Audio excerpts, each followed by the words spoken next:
বৃহত্তর ফরিদপুর জেলায় একটা গাছ বের হলো। সেই গাছের ভিতর থেকে নাকি কথার আওয়াজ আসে, আওয়াজ নাকি দুই চারজন শুনছে, কথার জবাব আসে। গাছকে যদি বলে ভাই কেমন আছো, গাছ বলে ভালো আছি। দুপুরে কি দেখাইছো, গাছের ভিতর থেকে বলে মুরগি বা গরু দেখাইছে। এই ঘটনাটা যখন ভাইরাল হয়ে গেল, বিভিন্ন জায়গা থেকে লোক আসা শুরু করেছে। দেখেন না আপনারা, নারী পুরুষ লাইন দিচ্ছে, ওই গাছে এসে চুমু দিচ্ছে, কেউ গাছের সাথে পিঠ ঠেকাচ্ছে, কেউ গাছ ধোয়া পানি নিয়ে গিয়ে খাচ্ছে। আপনারা বলেন, কেউ বলতেছে এটা জিন, কেউ বলতেছে এটা পরী, কেউ বলতেছে ভূত।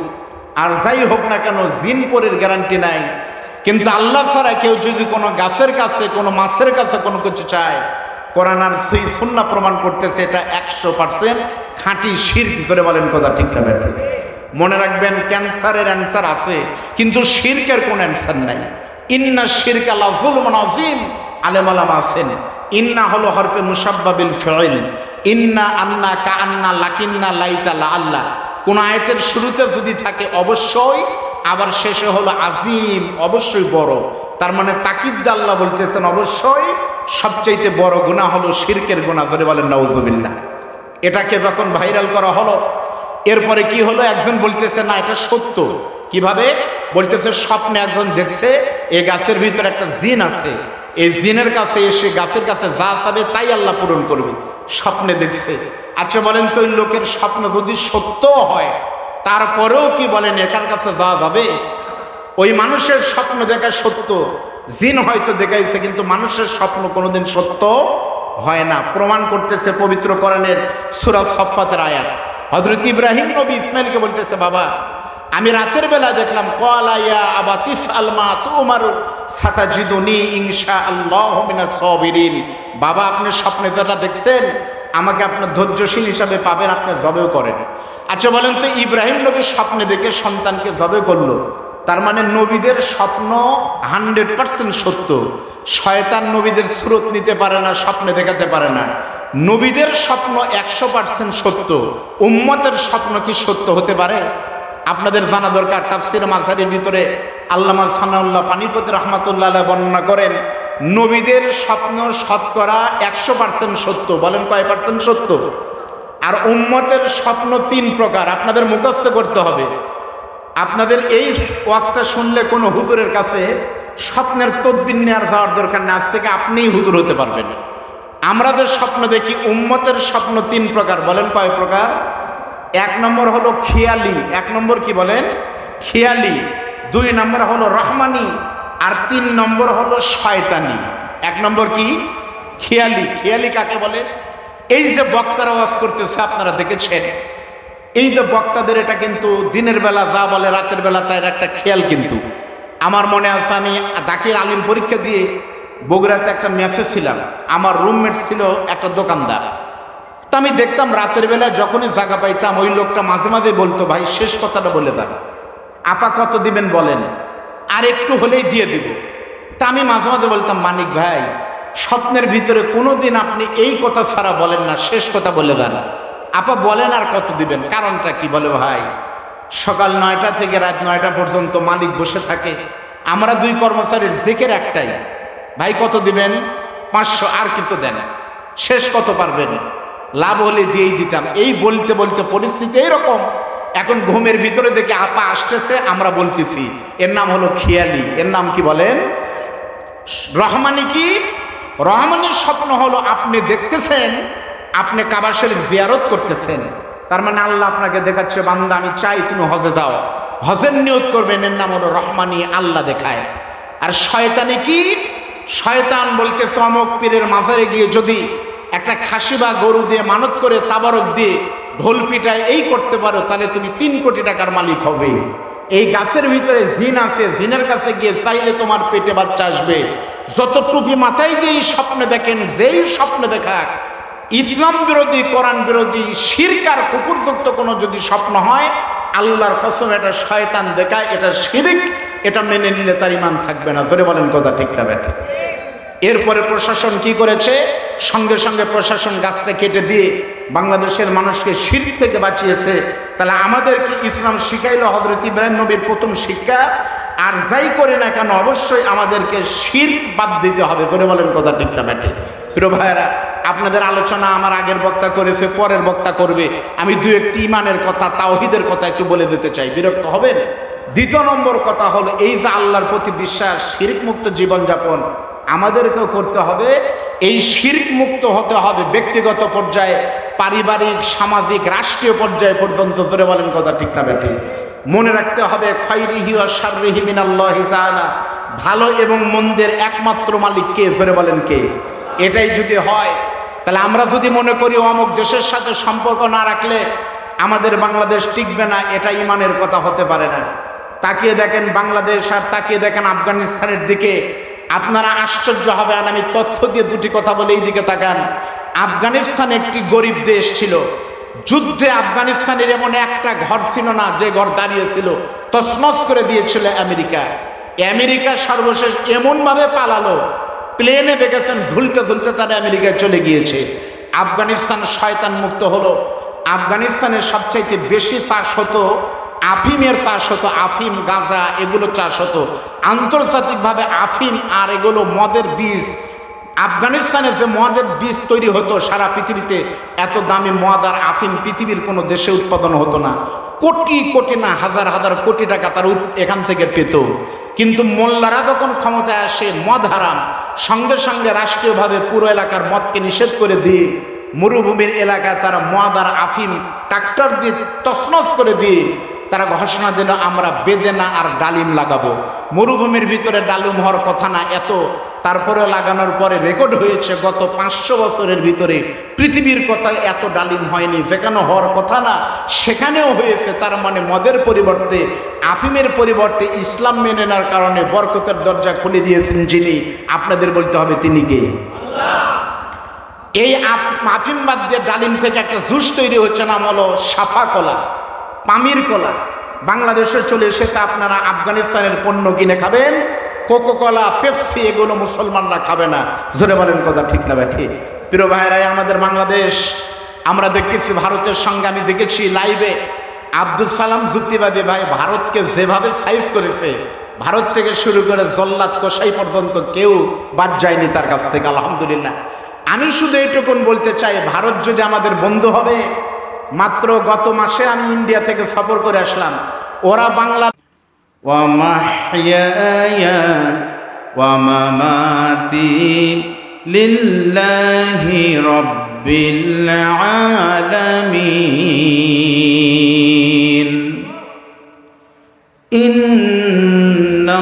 ইন্নাল্লাহা ওয়া মালাইকাতাহু ইউসাল্লুনা আলান নবী ইয়া আইয়ুহাল্লাযীনা আমানু সাল্লু আলাইহি ওয়া সাল্লিমু তাসলিমা। সকলে দুরূদ শরীফ পড়েন। আল্লাহুম্মা সাল্লি আলা মুহাম্মাদ ওয়া আলা আলি মুহাম্মাদ।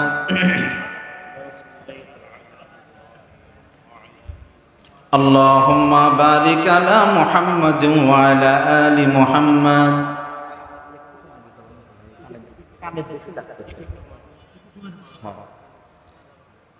আলহামদুলিল্লাহ, পৃথিবীর মানচিত্রে 218টি দেশের ভিতরে অন্যতম একটি দেশ। 10 লক্ষ মসজিদ, লক্ষ লক্ষ মাদ্রাসা দিয়ে সাজানো আমাদের প্রিয় মাতৃভূমি, লাল ও সবুজের পতাকা দিয়ে মরানো বাংলাদেশের উত্তর জনপদের অন্যতম ছোট্ট একটি জেলার নাম হলো আপনাদের জয়পুরহাট। বৃহত্তর বগুড়ার বর্তমান জয়পুরহাট জেলার কালাই উপজেলা, না কালাই উপজেলাধীন বেগুন গ্রাম। আজকে এই চমৎকার আয়োজনের সম্মানিত সভাপতি, আজকে মাগরিবের নামাজ নয় বরং জহরের সালাতের পর থেকে এত রাত পর্যন্ত যারা কথা বলেছেন, সমস্ত সম্মানিত ওলামায়ে কেরামগণকে আন্তরিক মোবারকবাদ জানাই।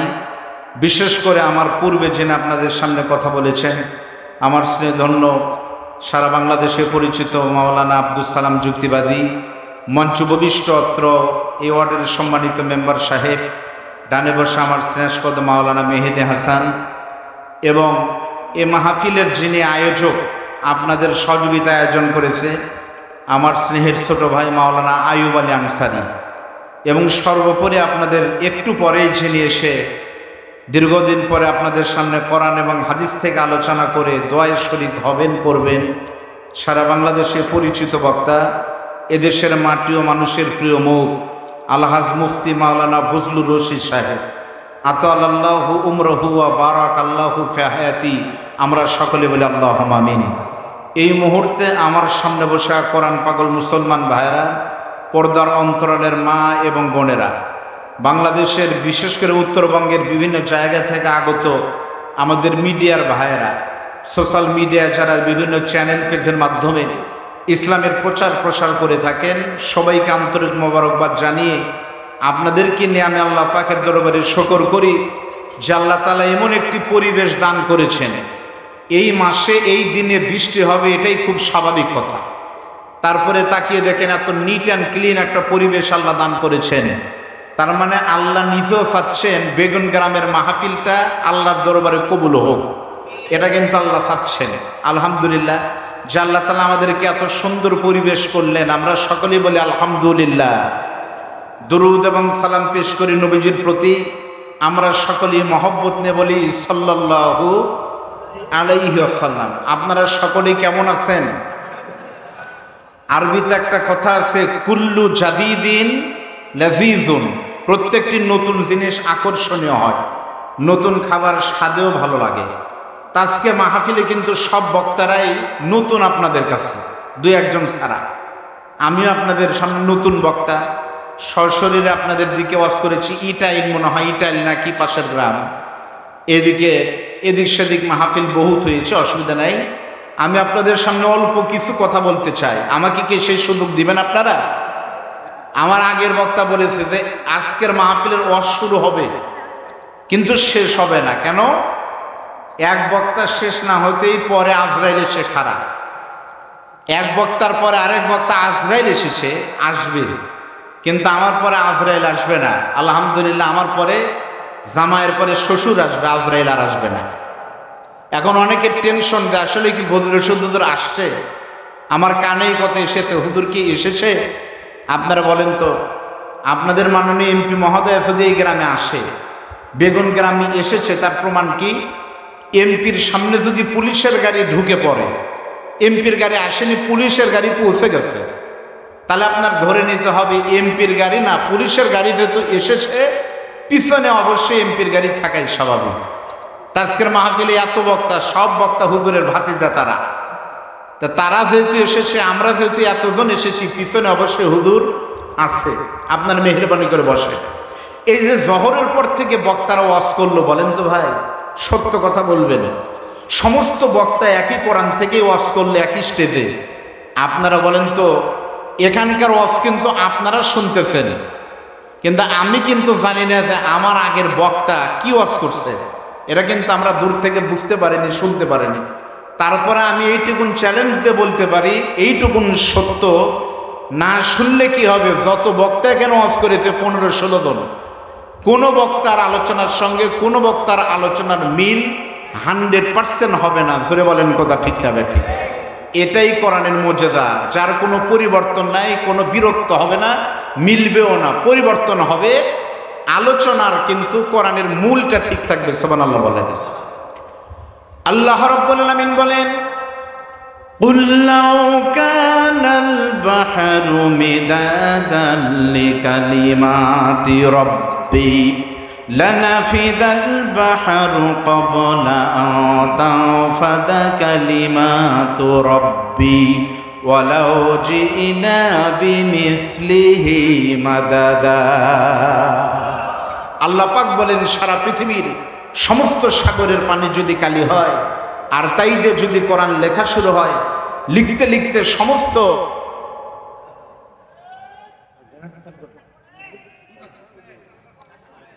একটু জিকির দেন, জিকির করেন নাকি? একটু জিকির করেন ভাই, হ্যাঁ একটু জিকির করেন ভাই।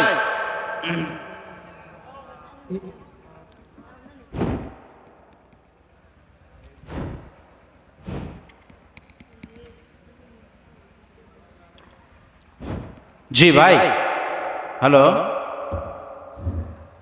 বিদ্যুৎ আসলো না গেল ভাই? গরমের দিন তো দুই একবার যাবে। আমাদের বগুড়াতে অবশ্য শীতের দিন দুই একবার যায়, গরমের দিনে তো যাই না, শুধু দিনে একবার করে আসে। শতভাগ বিদ্যুৎ তো সবার ভাগে একটু কমই পড়বে, স্বাভাবিক, আলহামদুলিল্লাহ বলেন। তো যেটা বললাম আপনাদেরকে, এটাই হলো কোরআনের মর্যাদা। চলুন, আমি আপনাদের সামনে কোনো আলোচনা লম্বা করতে চাই না, খুব খেয়াল করেন। মাত্র কয়েকদিন আগে, গত সোমবারের দিন একটা আনন্দ উৎসব চলে গেল। আপনারা বলেন তো সেটার নাম কি? ঈদুল আজহা। নবী বলেন, ইন্না লিকুল্লি কওমিন ঈদান ওয়া হাযা ঈদুনা। প্রত্যেকটি জাতের আনন্দের দিন দুটি, আমার উম্মতের আনন্দের দিন দুটি, একটা ঈদুল ফিতর আর একটা ঈদুল আজহা। এই ঈদুল আজহার সঙ্গে আমাদের একটা ঘটনা জড়িত ছিল, নাম হলো কুরবানি, ঠিক না? এই কুরবানির ঘটনা আল্লাহ সূরা সফফাতের ভিতরে এত সুন্দর করে আলোচনা করেছেন, আমি আপনাদের কাছে শুনতে চাই। দিক তাকান, আগামীকাল যদি আপনাদের মোলামগারে হাটে গল্প হয়, কোন বক্তা কি করলো, আপনারা কিন্তু বলবেন না কোন বক্তা কোন জামা পরে এসেছিল, কোন বক্তা কোন গাড়ি নিয়ে এসেছিল, তা বলবেন না। বলবেন কোন বক্তা কোন ওয়াজ দিয়ে গেল, কি নসিহত করে গেল, ঠিক না? তা আমাদেরকে ঈদ চলে গেল, হযরত ইব্রাহিম ইসমাইল আলাইহিস সালামের কাহিনী যবে আমরা কুরবানি করলাম, আমাদের শিক্ষাটা কি? আমি এই সূরা সফফাতের আলোকে কয়েকটা মিনিট একটু কথা বলতে চাই। আল্লাহ যেন কবুল করেন, সকলে বলেন আল্লাহুম্মা আমিন। এই সূরা সফফাতের 100 নম্বর আয়াতে আল্লাহ বলতেছেন, ইব্রাহিম নবী দোয়া করতেছেন, রব্বি হাবলি মিনাস সলিহিন। অর্থ কি? আল্লাহ তুমি আমাকে একটা সন্তান দাও। সুবহানাল্লাহ বলেন। অর্থ কি তাই? আল্লাহ তুমি আমাকে একটা নেক সন্তান দাও। ঘটনা তাই না? কি হলো তারপরে? আমার বন্ধুগণ, ইব্রাহিম আলাইহিস সালাম আমাদের পিতার বয়স যখন 85 বছর, কোন তাফসীর লিখেছে 86 বছর, সেই সময় হযরতে ইব্রাহিম নবীর কিন্তু কোনো সন্তান নাই। ওই বয়সে আল্লাহর নবী, আল্লাহর খলিল ইব্রাহিম যখন সন্তান নাই, ওই বয়সে সন্তান চাইছে, আল্লাহ আমাকে তুমি একটা নেক সন্তান দান করে, একটা সন্তান তুমি আমাকে দাও। তাহলে সন্তান আল্লাহর কাছে চাইলেন। এখান থেকে ইব্রাহিম নবী প্রমাণ করলেন, চাইতে হবে, দেওয়ার মালিক একমাত্র যিনি। আপনাদের বলতে হবে তিনি কে? আরো জোরে বলেন, তিনি কে? আল্লাহ পাক দেন কি দেননি? বলেন দেননি। আল্লাহ কি বললেন? আল্লাহ পাক বলেন, ইব্রাহিম শুধু দিলাম তা না, ফাবাশশারনাহু বিগুলামিন হালিম। শুধু সন্তান দিলাম না, বিগুলামিন হালিম। হালিম বলা হয় কাকে? হালিম বলা হয় ওই সন্তানকে, যে সন্তান হলো ইমানের সমস্ত পরীক্ষা দেওয়ার মতন উপযুক্ত, যার যোগ্যতা আছে, তিনি হলেন হালিম। সুবহানাল্লাহ বলেন। তাহলে ইব্রাহিম নবী চাইল, প্রমাণ করলেন আমার জাতির সন্তানেরা সন্তান দ্বারা একমাত্র মালিক, সবকিছুর মালিক আমার আল্লাহ। এটাই যদি সত্য হয়, আপনারা বলেন, আমাদেরকে কুরবানি শিখায় গেল চাইতে হবে সন্তান সহ সবকিছু আল্লাহর কাছে। মাত্র কুরবানি ঈদের 3 দিন পরে বাংলাদেশের বাঙালিদের মানুষই মনে করে না। আমি নিজে প্রমাণ দেখলাম তো, বাঙালিদের মানুষই মনে করে না। ওরা যদি আমাদের বন্ধু হবে, ভারতের পশ্চিমবঙ্গের মুর্শিদাবাদে একটা বাঁধ আছে, আমি যাইনি, ওরা হয়তো বহুবার, মেহেদি ভাই ওরা তো যায়, দেখেছে আনসারিরা। ওই বাঁধের নাম হলো ফারাক্কা বাঁধ। সেটা বলেন কি বাঁধ? ফারাক্কা বাঁধ সম্পর্কে আপনাদের জানা দরকার। ওই পাশে গঙ্গা, বাংলাদেশের নাম হলো পদ্মা। 2 নদীর মাঝখানে দিয়ে ফারাক্কা বাঁধ যখন নির্মাণ হয়, এই বাঁধ শুধু বাঁধ নয়, এই বাঁধের উপর দিয়ে বাংলাদেশের কমপক্ষে 49টা নদী ফারাক্কার কারণে আজকে নদীতে পানি নাই। যা দেখেন পদ্মা, মেঘনা, যমুনা শুকে তছনছ হয়ে গেছে বন্ধুদের কারণে। শুধুমাত্র তাই না, বাংলাদেশের 16টা জেলায় পানির অভাবে তারা আজকে মারা যাচ্ছে, ধান চাষ করতে পারতেছে না। আবার যখন পানির দরকার নাই, তখন পানি দিয়ে ফারাক্কার 109টা গেট খুলে দিয়ে উত্তরবঙ্গের তিস্তা নদী সহ উত্তরবঙ্গকে প্লাবিত করে কোটি কোটি মানুষকে শেষ করে দিচ্ছে আমাদের বন্ধু, তার নাম হলো ভারত। ফারাক্কা বাঁধের উপরে দিয়ে কি যায়? ফারাক্কা বাঁধে ট্রেনের লাইন আছে, ফারাক্কাতে গাড়ির লাইন চলে। আবার আমাদের ওই ফারাক্কার পানি দিয়েই তারা তাপ বিদ্যুৎ উৎপাদন করে ভারত স্বাবলম্বী হচ্ছে। আর আমার বাংলাদেশ পানির সময় পানি নাই, অসময়ে পানি দিয়ে বর্ষাকালে ডুবে মরতেছে, আর গ্রীষ্মকালে পানির অভাবে তছনছ হয়ে আমার জমির ধান পড়ে যাচ্ছে। আর যাই হোক না কেন, যত সুরত দিয়ে হোক, শয়তান যেমন মুসলমানদের বন্ধু হতে পারে না, ভারতও তেমন মুসলমান বাঙালিদের ভালোবাসার বন্ধু কোনোদিন হতে পারে না। জোরে বলেন কথা ঠিক না ঠিক? এই ভারতের সীমানায় গিয়ে আমার বোন ফেলানির লাশ যদি কাছে যার কারণে গুলিতে ঝুলতে চায়, ঝুলতে পারে। বাংলাদেশের ভিতর দিয়ে ট্রেনের রাস্তা দিয়ে ভারতের ট্রেন যাবে, এই দৃশ্য বাংলাদেশের মুসলমান দেখতে প্রস্তুত নয়। জোরে বলেন কথা ঠিক না ঠিক? আমার ভাইয়ের একটা কথা মনে রাখবেন, আমি বললেও হবে, না বললেও হবে। আমি আব্দুল বারী রশিদে যদি বলি কালকে সকালে সূর্য উঠবে না, তাহলে কি উঠা বন্ধ থাকবে? উঠবে। ঠিক তেমনি নবী বলেছেন একটা কথা হবে। নবী বলেছেন শেষ জামানে একটা যুদ্ধ হবে, নাম হলো গজওয়াতুল হিন্দ, যুদ্ধ হবে। ওই যুদ্ধ নবী হাদিস শরীফে ১৫০০ বছর আগে বলেছে, ওই যুদ্ধ হবে যে সময় ওই জিহাদে মুসলমানদের যারা পক্ষ অবলম্বন করবে তারা বিনা হিসাবে জান্নাত পাবে, আর যারা ইসলাম বিরোধী হবে তারা তো মরে তো শেষ হয়ে যাবে। নবীর সাহাবারা বলতেছে, রাসূলুল্লাহ আমরা কি সেখানে অংশগ্রহণ করতে পারবো? আল্লাহর নবী বলতেছে, না, তোমরা কেউ চান্স পাবে না, আমার উম্মতেরা চান্স পাবে। বলল, হুজুর কোন দেশের সাথে যুদ্ধ হবে? বলে দেখেন নাসাই শরীফের হাদিস, আল্লাহর নবী বলেন ওই যুদ্ধ হবে হিন্দুস্তানের সঙ্গে মুসলমানদের। হিন্দুস্তান নবী নিজে বলে গেছে, হিন্দুস্তান মানে ভারতের সঙ্গে শেষ জামানে একটা যুদ্ধ হবে, ইমানের যুদ্ধ। ওরা একদিকে, সারা পৃথিবীর মুসলমানরা একদিকে, ওদের সাথে যোগ দিবে ইহুদি যেমন ইসরায়েলেরা আছে, খ্রিস্টান আমেরিকা ওদের সাথে আছে, আর সারা পৃথিবীর মুসলমানরা একদিকে যাবে। নবী বলেছে সেই জিহাদে তারা রক্ত দিতে পারবে, জীবন দিতে পারবে, তারা বিনা হিসাবে জান্নাতে যাবে। শুনতে চাই ওই জিহাদার যুদ্ধের ডাক যদি আসে, আমার মনে হয় সেদিন বেশি দূরে নয়, আমার বোন মুস্কানের গা থেকে বরকা টান দেওয়ার মাধ্যমে সেই জিহাদের প্রথম দামামা বেজে উঠেছে। দ্বিতীয় নম্বর হলো যখন বাবরি মসজিদ ভেঙে সেখানে রাম মন্দির নির্মাণ করা হচ্ছে, দ্বিতীয় নম্বর দামামা বেজে উঠেছে। এইরকম করে যদি আমার সেন্ট মার্টিন, আমার বাংলাদেশের ভিতর দিয়ে ট্রেন নেগে বাংলাদেশের ইসলামের উপরে যদি কোনো বেঈমান নাস্তিক দাদা বাবুরা হাত দিতে আসে, সেই দিন আর বাংলাদেশের সৃষ্টিয়া, সাবরিয়া, আহলে হাদিস, হানাফি থাকবে না। বাইতুল মুকাররম থেকে যদি বেঈমান আর দাদা বিরোধী ডাক আসে, ওই জিহাদে জীবন দিয়ে রক্ত দিয়ে নবী ঘোষিত ইমানের জান্নাতের চাবি নিতে কোন কোন মায়ের সন্তানেরা প্রস্তুত আছেন? দুই হাত তুলে দেখান, দুই হাত তুলে দেখান। লিল্লাহি তাকবীর, আল্লাহু আকবার। কুরআনের আলো, দুনিয়ার মুসলিম, মুসলমানদের শত্রুরা লিল্লাহি তাকবীর। আল্লাহ কবুল করুন, বলেন আমিন। এই কথা আমাদের মনেই নাই যে আমাদের ভিতর দিয়ে ট্রানজিট নিয়ে ট্রেন আসতেছে, পানি নাই, এগুলো মনে নাই। আমরা এখন ব্যস্ত আছি রাসেল ভাই সাহেব নিয়ে। কোন ভাই? ইনি আব্দুল সালাম ভাই, মেহেদি ভাই, আর আমরা ব্যস্ত রাসেল ভাই সাহেব, রাসেল ভাইকে নিয়ে। রাসেল ভাই পার আজকে নতুন না, আগেও ছিল।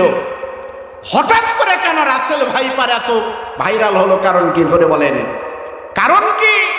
কারণ হলো রাসেল ভাই সাহেবকে নিয়ে তোমরা ব্যস্ত থাকো, তোমাদের পাছার নিচে যেন রাসেল সাপ না যায়, ওই দিক দিয়ে ট্রেন যাওয়ার দিক দিয়ে ঠিকই যাবে। ধরে বলেন কথা ঠিক না বেটা? আর আমার দেশের মিডিয়াদের কোনো কাজ নাই, এই মিডিয়া না, বিটিভি, ইটিভি, সিটিভি, জিটিভি, এগুলো যে আছে কোনো কাজ নাই। প্রিন্স মামুন আর লায়লা, কিছুদিন আগে হলো হিরো আলম, এরপর পরিমণি, এখন আবার নতুন করে ধরছে ওই দলটার নাম কি, না না না, নতুন করে হ্যাঁ এটা ধরছে রাসেল ভাই সাহেব। পরিস্থিতি এরকম, কাজ না থাকলে কি হবে? ট্রেনের ভিতরে যাচ্ছে, দুইজন গল্প করতেছে, ভাই আপনার বাড়ি কোথায়? বলতেছে আমার বাড়ি বগুড়া। বগুড়া? আমার বাড়িও বগুড়া। বলে আপনার বাড়ি বগুড়া কোথায়? উপশহর। কারে ধর্মী, আমার বাড়ি উপশহর। পাশে দাঁড়ায় আরেকজন শুনতেছে, কি বলে দুইজন? উপশহর কোথায় ভাই? কয় 35 নম্বর রোডে। কারে ভাই আমার বাড়িও তো 35 নম্বর রোডে। 35 নম্বর রোডে, বাড়ির নম্বর কত? কয় 4 নম্বর বাড়ি। আমার বাড়িও তো 4 নম্বর বাড়ি। আপনি কোন তলায় থাকেন? বলে আমি দোতলায় থাকি। আমিও তো দোতলায় থাকি, একই বাড়িতে থাকি, চিনতেছি না। পাশ থেকে আরেকজন লোক যে শুনতেছে, সে বলে ভাই বুঝতে পারতেছি না আপনাদের গল্প, একই বাড়িতে থাকেন, একই সব কিছু করেন, অথচ একজন আরেকজনকে চিনেন না, ঘটনা কি? কারে ভাই আপনি কথা বুঝেননি ভাই, আপনি চুপ করে থাকেন তো। আমরা বাপ আর বেটা মিলে যাবো সিল মারি, ভুল করে লোকাল ট্রেনে চড়ছি, এখন গল্প করার জিনিস নাই, সেজন্য এই গল্প করতেছে। সিলমারি পর্যন্ত তো কিছু একটা কোয়া লাগবে, এই জন্য এই গল্প করতেছে। আপনি কাম দেন কে? এখন ট্রেনের লাইন দাদারা আনা পর্যন্ত তো জাতিকে একটা কিছু করার লাগবে, এজন্য ভাই সামনে আপনারা ব্যস্ত থাকেন, ওইদিকে দাদা সাপ যা করার সব করতেছে। জোরে বলেন কথা ঠিক না? আমার বন্ধুগণ শুনেন, এই কুরবানি আর এই ঈদের দ্বিতীয় নম্বর শিক্ষা হলো কুরবানির গোশত নয়। আল্লাহ পাক বলেন, আমি আল্লাহ তোমাদের কুরবানির পশুর রক্ত গোশত অবশ্য কোনো কিছু আমি আল্লাহ চাই না। আমি আল্লাহ সবচাইতে বেশি পছন্দ করব বান্দা তোমার ভিতরে তাকওয়া। আল্লাহ পাক পবিত্র কোরআনে বলতেছেন, লা ইয়ানালাল্লাহু লুহুমুহা ওয়ালা দিমাউহা ওয়ালাকিন ইয়ানালুহু তাকওয়া মিনকুম। আমি আল্লাহ তোমার কুরবানির গোশত চাই না, রক্ত চাই না। বলেন তো ভাই, কুরবানির পশু জবে করলেন, তখন রক্ত চলে গেল মাটিতে, আর গোশত গেল আপনার পেটে আর ফ্রিজের ভিতরে। আল্লাহ কি পাইল? আল্লাহ একটা জিনিস পাইছে, তার নাম হলো তাকওয়া। জোরে বলেন কি? আরো জোরে বলেন। আচ্ছা, তাকওয়া জিনিসটা কি ভাই? আচ্ছা, আমার কথা কি আপনারা বুঝতে পারতেছেন? আমার বাড়ি কিন্তু নাটোর, কিন্তু আমি আপনাদের বোঝার মতো করেই কিন্তু বলতেছি। জয়পুরহাটের ভাষা যে বগুড়ার মতো নাটোরের মতো তা কিন্তু না। 5 মাইল পর পর ভাষার পরিবর্তন আছে। আমাদের বগুড়ার অরিজিনাল ভাষা মামতে আলু আলু, ওই কাউলে সোনাক্কেলি আলু। আপনাদের ভাষা ওই রকমই, কিন্তু একটু রং সং ভিন্ন। একটু কেমন, আপনাদের এলাকার মানুষ গরুকে বলে আপনি, আর বাপেক বলে তুই। গরুক বলে আপনি খাবেন খাবেন, গুদ গুদাবেন না, আর বাপেক বলেন কে বা তুই খাসু, এই দেখ খাসু লুসু, একটু টান আছে। তা আমার কথা তো আপনারা বুঝতেছেন। সবচাইতে বড় বিষয়ের নাম হলো তাকওয়া। তাকওয়া মানে হলো আল্লাহ ভীতি। জোরে বলেন কি ভীতি? আমি আপনাদেরকে বোঝাতে চাই হাদিস থেকে তাকওয়াটা কি। আমার দিকে তাকান আমার বন্ধুগণ, তাকওয়াটা কি? এই তাকওয়া বুঝতে গেলে আল্লাহ নবীর জান্নাতি 10 জন সাহাবী, যেই সাহাবীদের ঘোষণা আল্লাহ কোরআন দিয়েছেন, 10 জন সাহাবীর ভিতরে নবীর জান্নাতি 2 নম্বর সাহাবী নাম হলো হযরত আমিরুল মুমিনিন খলিফাতুল মুসলিমিন, নাম হলো ওমর। হযরত ওমর আল্লাহ নবীর কত নম্বর সাহাবী বলেন? 2 নম্বর। 1 নম্বর কে আপনারা জানেন না? অরদাল্লাহু মানিস সাহাবাতে আজমাইন খুসুসান মিনহুম খুলাফাউর রাশিদিন আবু বকর ওয়া উমর ওয়া উসমান ওয়া আলী ওয়া আনিত তাবিঈন ওয়া মান তাবিআহুম ইলা ইয়াউমিদ্দিন ওয়া আন্না মাহুম বিরহমাতিকা ইয়া আরহামার রাহিমিন। 1 নম্বর আবু বকর, 2 নম্বর ওমর। সে হযরত ওমর একদিন আল্লাহর নবীর একজন সাহাবী নাম হলো হযরত উবাই ইবনে কাব। যারা বলেন নাম কি? হযরত ওমর হযরত উবাই ইবনে কাবকে জিজ্ঞেস করতেছেন, উবাই বলো তো, আমি ওমর তোমার কাছে জানতে চাই, বলো তো তাকওয়া শব্দের অর্থ কি? যখন বলছে তাকওয়া মানে কি, হযরত উবাই তখন ওমরের জবাব দেন নাই।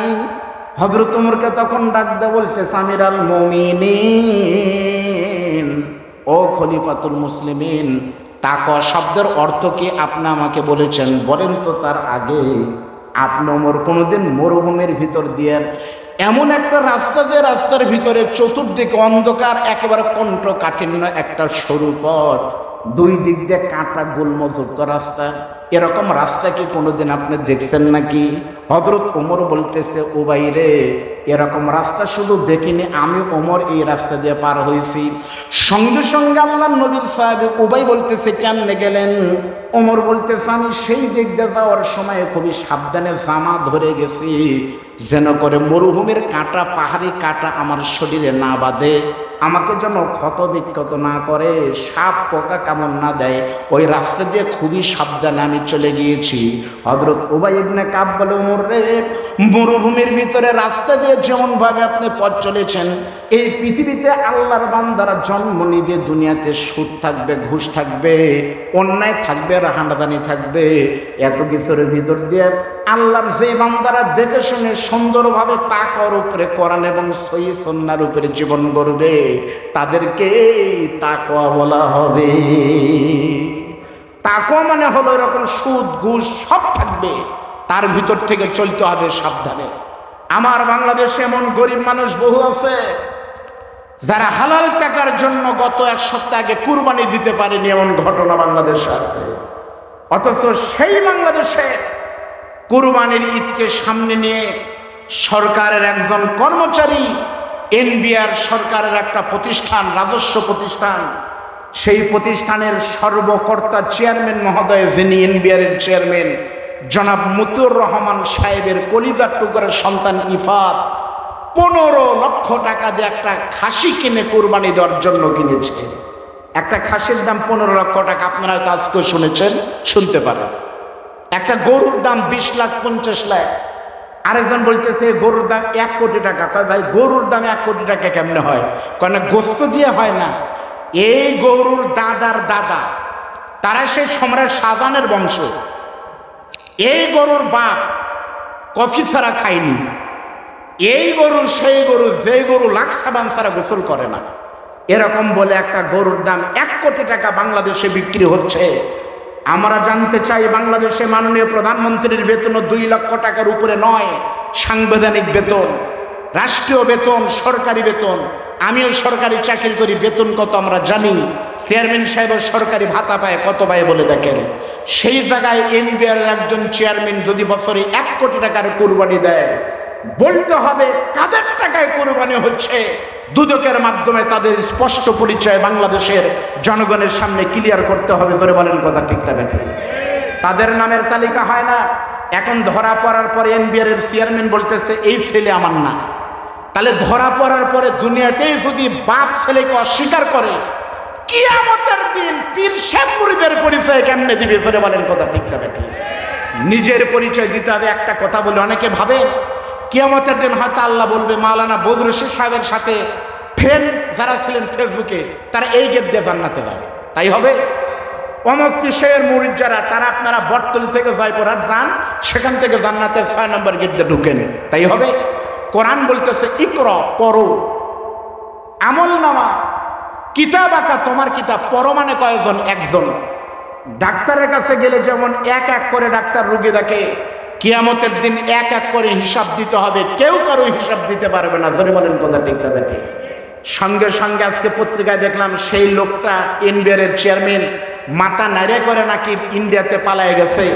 এরকম করে তদন্ত করে যদি ধরা হয়, বাংলাদেশে বহু চোর লুকিয়ে আছে। জোরে বলেন কথা ঠিক না বেঠিক? তাদের নামের তালিকা হয় না, তালিকা হয় কার নামে? এই বাংলাদেশে বক্তাদের তালিকা হয়েছিল, কোন বক্তা কত টাকা নেয়, 100 জন বক্তার তালিকা। এর ভিতরে আজকের প্রধান বক্তা মাওলানা বজরুল রশিদ সাহেবের তালিকাও আছে নামে। এখানে যত মানুষ আছে স্টেজে, তারা সবাই কিন্তু মাওলানা বজরুল রশিদ সাহেবের সাথে ভালো সম্পর্কে গেছে। এই গ্রামে একটা পাগল আছে শাহিনুল ভাই, আপনাদের গ্রামে বাড়িতে। ওরে বাবা, হুজুরে করা ধরে মারছিলই আছে, মানে ভালোবাসার প্রকাশ করতে গিয়ে পাগল। ও তো প্রত্যেক সপ্তাহে যায়, ভালো মানুষ। আলেমদের টাকায় কি হয়? মাওলানা গোলাম রব্বানী যুক্তিবাদী, আপনাদের পরিচিত, আমাদেরই ছোট ভাই, বগুড়া শহরের সদরের মতো জায়গা, কোটি টাকার উপরে জায়গা খরচ করে মাদ্রাসা করেছে। মাওলানা বজরুল রশিদ সাহেব প্রায় 250 শতক 300 শতক জায়গার উপরে বাড়ি, মসজিদ, মাদ্রাসা, এতিমখানা, লিল্লা বোর্ডিং করেছে। এক কথায় হলো আলেমদের টাকায় মসজিদ, মাদ্রাসা, এতিমখানা হয়। আর জালেম আর ইসলাম বিরোধীদের টাকা রাঙ্গামাটি থেকে নয়, বাংলাদেশ থেকে গিয়ে মালয়েশিয়ার বেগমপাড়ায় বাড়ি হয়, সুইস ব্যাংক অ্যাকাউন্ট হয়। এরকম তদন্ত যদি বাংলাদেশ করা হয়, হাজার হাজার মতিউর লুকিয়ে আছে। করে বলেন কথা ঠিক না বেঠিক? তাদের কাছে যেতেই যায় না। কারা? এই যে মিডিয়ার, ওই যে রাসেল ভাই সাহেব, ওই যে পরিমণি, মানে যখনই কিছু হবি তখনই একটা করে তিনি স্বাধীন করবে। এই মূল্য নিয়ে ঝুলো, ওই দিকে কাজ হয়ে গেল। আপনাদের বাড়ির কাছে হিলি কত দূর ভাই? হিলি বর্ডার দিয়ে একদিন রাত 9টার সময় একটা লোক ধরা পড়ছে, বাংলাদেশি চোরাচাল কারবারি। বিজিবির ভাইরা ধরে দেখে, হ্যাঁ একটা লোক আসতেছে, তাকে সাসপেন্ড করে গ্রেপ্তার করে বিজিবি ক্যাম্পে আমাদের বিডিআর ভাইরা নিয়ে গেল। গিয়ে দেখতেছে একটা সাইকেল। জোরে বলেন কি? সাইকেলের পিছনে দেখা গেল একটা বস্তা। বিডিআর এর ক্যাম্প যিনি অধিনায়ক, যিনি, তিনি বলতেছে সাইকেল সাইড কর, আর বস্তাটা চেক করো। সাইকেল সাইড করো, বস্তাটা চেক করো। হ্যাঁ, বস্তা চেক করা হলো। বস্তা চেক করে দেখতেছে খালি বালু আর বালু। বিডিআর এর যিনি অধিনায়ক, তিনি বলতেছে বেটা কি পাগল নাকি? বালু আনার জন্য ভারত যাওয়া লাগে? যত কাজ বাংলাদেশে হচ্ছে, রাস্তার কত বালু বাংলাদেশে, গাড়ি দিয়ে নিয়ে যাও, ভারত কেন গেলি? প্রথমবার মনে করছে পাগল, ছেড়ে দিছে। 1 সপ্তাহ পরে একই ব্যক্তি আবার ধরা পড়ছে, সাইকেল, বস্তা। ক্যাম্প প্রধান বলতেছে সাইকেল সাইড করো, বালুর বস্তা চেক করো। চেক করা হলো বালু। এবার সন্দেহ হলো যে পাগল হলো, ভারতে বালু আনতে যাবে না। ধরে যখন পিটন দেওয়া শুরু করেছে, 3-4টা নাম মারতে বলতেছে, স্যার মারেন না। আমি বলবো স্যার কি, কেন তুই আনিস না? স্যার আসলেই তো বালুর বস্তা আনতে যাই না স্যার, আমি মূলত গেছিলাম স্যার এখানে, আমি মূলত সাইকেল পাচার করি। কি পাচার করে জোরে বলেন? ইন্ডিয়া থেকে আমি 7,000, বাংলাদেশে বিক্রি করি 15,000, প্রতি চ্যানেলে 8,000 করে লাভ হয়। আর যখন আমি ধরা পড়ছি এ পর্যন্ত 13 বার, যে বর্ডার দিয়ে ধরা পড়ি তারা বলে সাইকেল সাইড করো, ব্যাগ চেক করো। তা আমার যেটা চেক করার সেটাই আপনারা সাইড করেন। মূলত সাইকেলের ভিতরে কেরামত ঢুকে আছে। তা আপনারা যা দেখা দরকার তা দেখেন না। বালুর বস্তায় একটাই, 13 বার খালি গেছে আর আসতে মাল একটাই। মূলত সাইকেল পরিবর্তন হয়। পরিমণির বাড়িতে পুলিশ আর গোয়েন্দা ডিবি পাঠায় লাভ নাই, কারণ তারা টাকা পাইলেই তার সাথে রাত যাপন করে। পরিমণিক ধরে লাভ নাই। কারা বাংলাদেশে পরিমণিদের নিয়ে কক্সবাজার 5 স্টার হোটেলে গিয়ে ফুর্তি করে? কারা এদেরকে নিয়ে গিয়ে দুবাই মার্কেট করে? সাইকেলের খবর না দেখেন? বাংলাদেশে যারা বড় বড় কথা বলে তাদের অনেকেই দুদকের নেতার মতো নারে করে বাংলাদেশ থেকে যেতে হবে। ধরে বলেন কথা ঠিকটা বেটে? কিন্তু সাইকেল কেউ চেক করতেছে না, খালি বস্তা চেক করতেছে। বিপদ এখানে।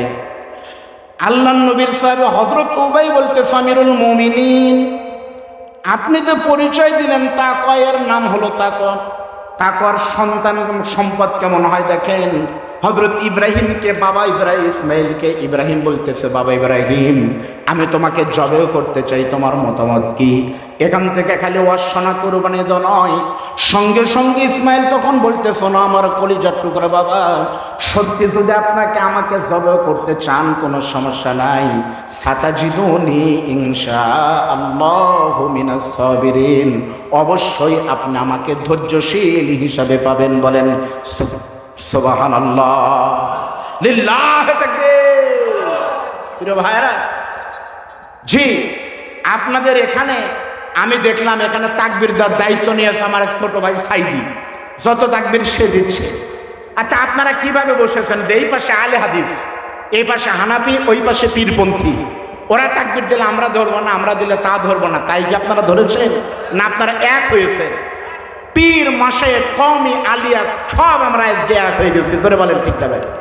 তো এতক্ষণ ওর সাথে স্লোগান দিছে, একটা স্লোগান একটা আমার সাথে আপনাদেরকে দিতে হবে। রাজি আছেন তো? লিল্লাহি তাকবীর। এই বেগুন গ্রাম বাড়ি যাবে তারা খালি বলবেন আল্লাহু আকবার, বাইরের লোক বলবেন না। দেখি কারা পারে। লিল্লাহি তাকবীর। বেগুন গ্রাম চশমায়ে উলুম মাদ্রাসা না? এইবার বেগুন গ্রামের বাইরে যারা মুসাফির আছেন বাইরে থেকে, তারা বলেন তো লিল্লাহি তাকবীর।